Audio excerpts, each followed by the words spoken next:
अस्सलाम स्टूडेंट्स। आज हम हमारी biochemistry and microbiology pharmacy technician category B का बायोकेमिस्ट्री का लेक्चर नंबर 2 के बारे में आज हम डिस्कस करेंगे। सबसे पहले हम ये देखते हैं, हमारा जो पहला बायोकेमिकल प्रिंसिपल है वो है हाइड्रोजन आयन कंसंट्रेशन, ठीक है, जिसको हम पीएच भी कहते हैं। अब हाइड्रोजन आयन कंसंट्रेशन से मुराद क्या होता है, सबसे पहले हम ये देखते हैं। हमें पता है वाटर है या कोई भी एसिड है या बेस है, उसमें हाइड्रोजन आयन प्रेजेंट होता है, ठीक है।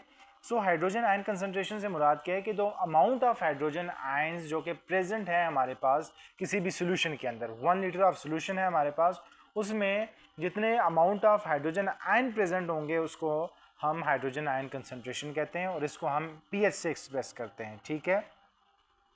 और इसका फार्मूला ऊपर लिखा हुआ है कि -log 10 H प्लस, ये हमारे पास इस पीएच को फाइंड करने का फार्मूला है, ठीक है। और इसी पीएच की मदद से, हाइड्रोजन आयन कंसंट्रेशन से की मदद से ही हमें पता चलता है कि कोई भी चीज़ एसिडिक है या बेसिक है। जैसे हमारे पास HCl है, HCl is the strong acid, ठीक है, उसकी पीएच हमारे पास 1 है, ठीक है। उसके बाद अगर हम एसिडिक एसिड की बात करें, उसके बाद हमारे पास जो है हम सोडियम हाइड्रोक्साइड की बात करें, वो हमारे पास बेस है, तो उस वो वीकर एसिड है, मतलब वो बेस है, उसकी पीएच जो है वो ज़्यादा है, 7 से अबोव है। तो 7 से बिलो वाला एसिडिक होता है, 7 से अबोव वाला जो है वो बेसिक होता है, एंड 7 वाला जो है वो न्यूट्रल होता है, ठीक है। ये होता है हमारे पास हाइड्रोजन आयन कंसंट्रेशन, जिसको हम मोल्स पर लीटर में मेजर करते हैं, ठीक है। और the hydrogen ion and the hydroxyl ion concentration are equal. अगर हाइड्रोजन और हाइड्रोक्सिल आयन की कंसनट्रेशन इक्वल होगी तब हम इसको कहेंगे कि वो चीज़ न्यूट्रल है, ठीक है। जैसे प्योर वाटर जो है वो न्यूट्रल होता है, ठीक है। उसके बाद हम बात कर लेते हैं बफर सोल्यूशन की, कि हमारे पास जो है बफर सोल्यूशन क्या होता है। अच्छा, बफर सोल्यूशन जो है हमारे पास, ये ऐसा कंपाउंड है या मिक्सचर ऑफ कंपाउंड है जो कि रेजिस्ट करता है कि कोई भी सोल्यूशन जो है वो अपनी पीएच को चेंज ना करे।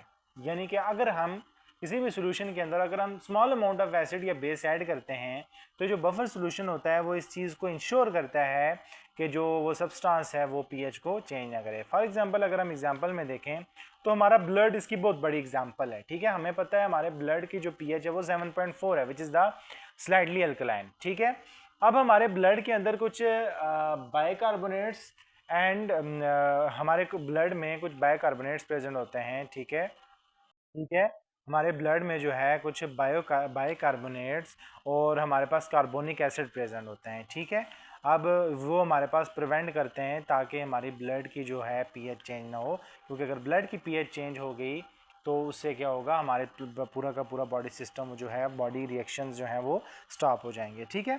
उसके बाद हमारे पास आ जाता है कोलाइडल स्टेट। कोलाइडल स्टेज को समझने के लिए हम एक सिंपल सी एग्जांपल लेते हैं। हमें पता है कोई भी चीज़ मिक्स हो जाए ना, मिक्सचर जिसको हम कहते हैं, जैसे वाटर और शुगर मिक्स हो जाते हैं, ठीक है। दूसरे केस में अगर हम बात करें, एक होती है सस्पेंशन, ठीक है, एक होता है सोल्यूशन, एक होता है सस्पेंशन। सोल्यूशन होता है कोई भी चीज़ का आपस में मिक्सचर हो जाए, जैसे वाटर और सॉल्ट की हमने बात की या वाटर और शुगर की बात की। हमने बात की पहले सोल्यूशन की, उसके बाद हमारे पास होता है सस्पेंशन। सस्पेंशन कोई चीज़ जो कि मिक्स ना हो, यानी कि जिस चीज़ का सोल्यूशन ना बने। जैसे अगर हम बात करें वाटर और सैंड की, ठीक है, वो आपस में मिक्स नहीं होते, ठीक है। तो ये हमारे पास होता है सस्पेंशन। कोलाइडल स्टेट ऐसी स्टेट होती है जिसमें ना तो किसी चीज़ का आपस में सोल्यूशन होता है, सोल्यूशन बनता है, मिक्सअप होता है, ना तो कोई चीज़ जो है वो सस्पेंशन क्रिएट होती है, बल्कि ये क्या ऐसी स्टेट होती है जिसके अंदर जो पार्टिकल्स हैं वो समझ लें उधर ही मौजूद रहते हैं। जैसे वाटर और मिल्क की एग्जांपल ले लें हम, ठीक है।